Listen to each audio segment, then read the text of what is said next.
Hello friends, welcome to my channel Barnali kitchen. আপনাদের যদি আমার রেসিপিগুলো ভালো লেগে থাকে তাহলে প্লিজ আমার চ্যানেলটাকে সাবস্ক্রাইব করবেন।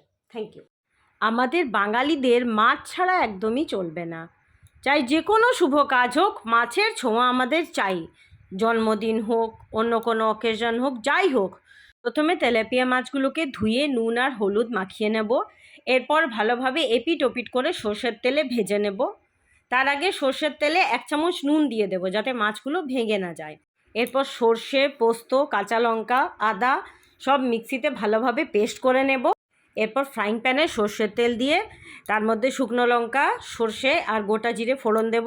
পেস্ট করে রাখা টমেটোটা দেব, তার সাথে দেব কাশ্মীরি মির্চ, নুন, হলুদ, ধনে গুঁড়ো, জিরে গুঁড়ো। এরপর পোস্ত আর সর্ষের পেস্টটা দিয়ে দেবো। তারপর মাছগুলো একে একে ওপর থেকে কাঁচা লঙ্কা আর ধনে পাতা কুচি ছড়িয়ে দেবো। গরম গরম তেলাপিয়ার ঝাল রেডি।